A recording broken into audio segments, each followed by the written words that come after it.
All right, and welcome back to Sports Talk with Tall and Small. And we have a caller on the line. It is Everett from California. What do you got for us, Everett? Hey, how you guys doing? Good. How are you? Good. Your voice sounds oddly familiar. You sound like my brother.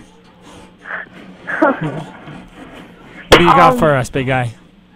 About the MLB, I just wanted to say some stuff about who's gonna be the most dominant in the AL East. Yeah. Okay. So yeah, give us your person first.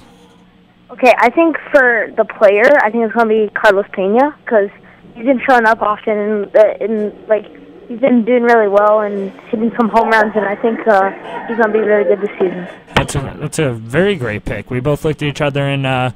He had a great series against the Yankees in the first series of the year. Really made a big difference first year back from leaving Tampa. So I think that's a great pick. What do you think, absolutely. Jordan?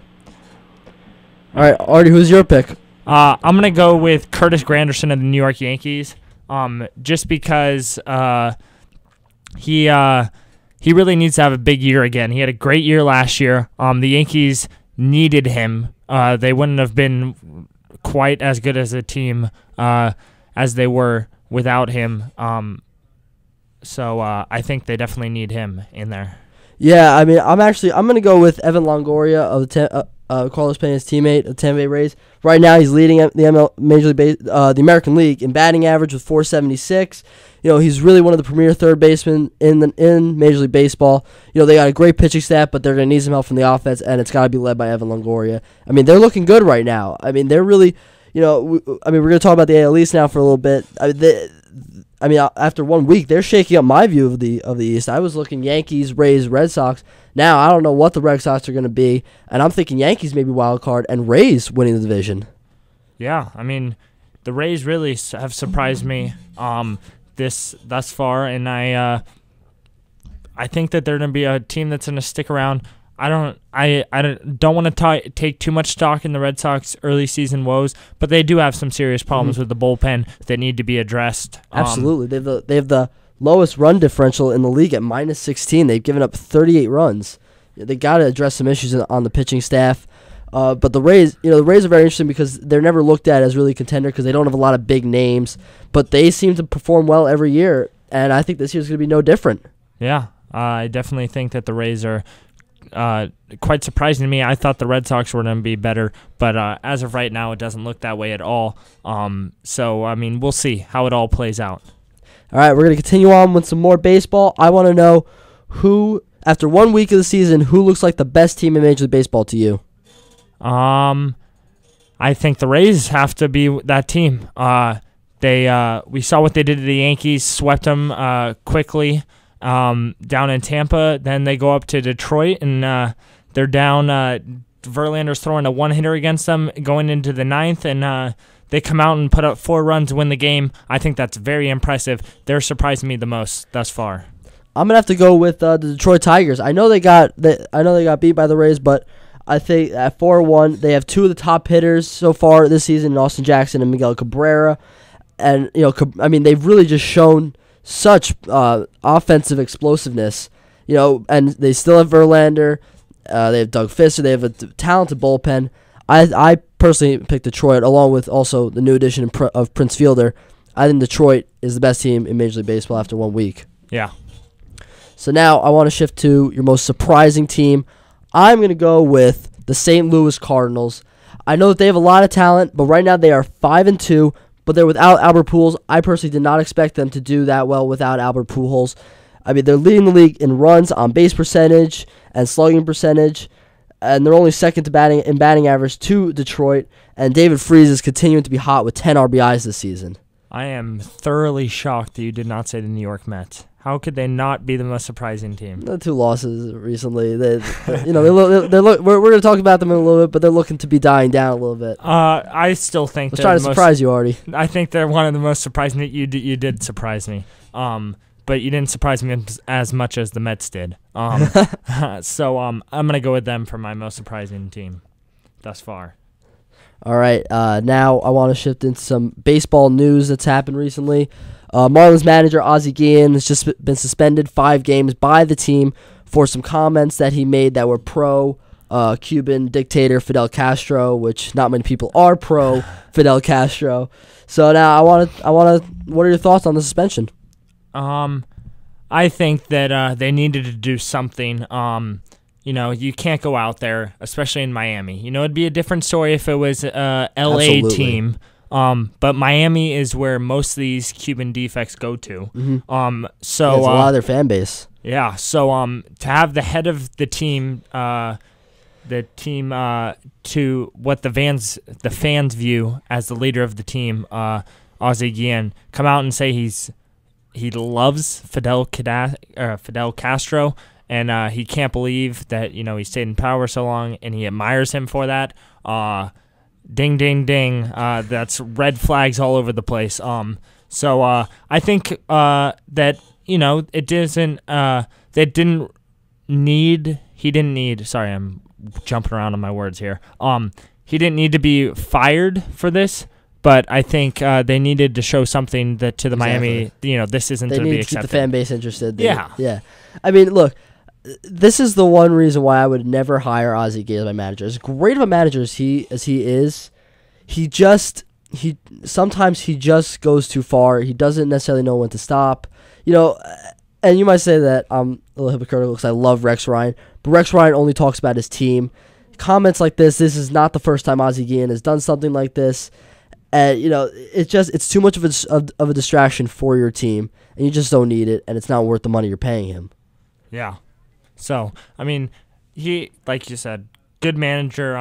He's a little too outspoken, especially when you start talking about dictators in general, let alone the dictator that was the dictator of most of the people of your fan base. Yeah. I mean, I actually do like what you said. It would have been very different if he made those comments still managing the Chicago White Sox. In Chicago, nobody cares because there are many Cuban defects in Chicago.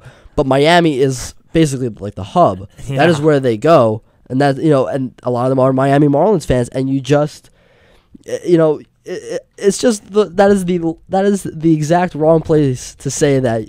That is the worst place that you could have possibly made that comment. Yeah. And I mean, he has 3 games into the season. Yeah. No. It just started. I know. I mean, you expect this out of Ozzie Guillen at some point. Possibly not as large as what he said, but I mean, maybe after they start losing some games. But no, we're talking 3 games into the season. This comes out. He said it before he even started coaching there. To time, you just got to shake your head at this one. Yeah, I mean, Ozzie's just he's got to start to think before he talks. He's just got to, he's just not doing that. Sometimes you got to say, what's going to be the effect of me making this comment? Some people like the unfilteredness of it, which I'm fine with. Look, I mean, I like the I like the unfilteredness of Rex Ryan because of what I said. He says things about his team, but Ozzie Guillen just makes, this is not the first time we've seen this. He's done this before. He just makes comments about things that don't need to be commented on, and I think he absolutely deserved to be suspended 5 games. The Miami Marlins handled this perfectly. They immediately disagreed with his comments, and then they suspended him. Done. Yeah. All right, now I want to talk about Artie's surprise team and my personal favorite team, the New York Mets. What is going on at Citi Field? Now, they've dropped the last 2 games, but they were 4-0 before that, and they looked pretty good. So, what do you see out of what are your thoughts on the New York Mets? I was definitely thoroughly surprised, as much of America was. I just think they put together a couple of good games. Definitely now with David Wright out, kind of sucked the life out of them quickly. Yeah. They went 0-2 since. Hopefully he'll come back soon for the sake of New York Mets fans. Mm-hmm. But, in baseball, it's easy for a team to get hot for a couple games. I'm not taking too much stock into it, as I know you aren't. Yeah, no. I've been a very pessimistic Met fan. Yeah. Lately. So, I mean, obviously it's great that they got 4 wins. I expected, maybe a couple weeks for them to get 4 wins. I'm just messing. 2 weeks or so would be. I thought they'd come out, 500 team. Yeah. But 4-2, definitely great. Started off 4-0. there was something in the air in New York. And historically, the Mets, when they get out to a 4-0 start, historically they've done very well and made the postseason a lot. Getting off to that record. Now these losses are good. I think they're showing the Mets' weakness, which is clearly their offense. The pitching has been spectacular. Bullpen's been great. The rotation's been doing great. Santana's only given up 2 runs this season. But, we're clearly seeing the offense. Wright being out isn't going to help. Ike Davis has had trouble getting going. He got his first hit last night, finally. So maybe we're going to see him get going. But they're also getting good production out of guys like Ruben Tejada, Daniel Murphy, and Josh Tolley. That's how they're going to win ball games, playing small ball. Those guys, they're not hitting home runs, but they're hitting for high averages and they're getting RBIs. That is how they're going to win games, doing things like that, just getting hits, putting the ball in play. And then guys like Ike Davis and David Wright are going to go up there and hit the home runs. Yeah, and the big thing with the Mets is Santana pitched an absolute gem. Absolutely. Was that last night? Yeah, last night. Yesterday it was a matinee. He pitched unbelievable, but the Mets offense has to come through in circumstances like this. Johan Santana's not gotten much run support in his history in the Mets. Absolutely. The season before he got in, a couple of years ago when he played, he was one of the better pitchers in baseball, but he just never got run support. He had a great ERA, but he didn't have wins. Yeah, and you can only feel for the guy that he's going out there doing his best, putting his team in a position to win every single game, and they just can't do it because they don't have the offense. Right. So, like you were saying, they need to figure out, get those guys on base, Murphy, Tejada, and then hope that, David Wright gets some good wood on the bat, wood on the ball, puts it in a gap or puts it over the newly shortened fences. Yeah, and I think actually as great as I think as important Wright is to the offense, I think really the most important piece of the offense is Ike Davis, because he has the potential to become one of the elite sluggers in the National League, a all-star first baseman in the National League for years to come. And so this is that year. He's got to make that jump. He's got tremendous raw power, and he's got to be able to harness it. He's just in a funk. His hit last night wasn't even a good hit. He didn't put good wood on it. He kind of, leaned out and just slapped the bat. It didn't look good. He was way in front of it, but he got the hit. Yeah, luckily sometimes that's all it takes. Yeah. Just to get that confidence. I think it was just the confidence. They showed him immediately breathing a huge sigh of relief. He's got to start putting some good swings on the ball, or it's just not going to happen for the New York Mets this year. Yeah. So now, are the Mets contenders based on what you've seen? Not at all. I think if that offense can get back to what it was doing for those few days when they were playing Atlanta, I absolutely think they could be contenders. If the offense can provide a solid amount of run support, they can be contenders, because that pitching, the bullpen is fantastic. They really added a lot of depth there this offseason, and I think the pitching staff is going to be very good. I just don't see the offense being enough for them. Obviously, if their offense does become something, but I just don't see that happening. Yeah, the bottom line at this point. The bottom line is they're gonna contend on their pitching, and the offense just has to be able to support the pitching. But absolutely, pitching is going to be the key to this for this team. Yeah. All right, we're gonna take a quick break, and when we come back, we're going to talk about Bobby Petrino and more.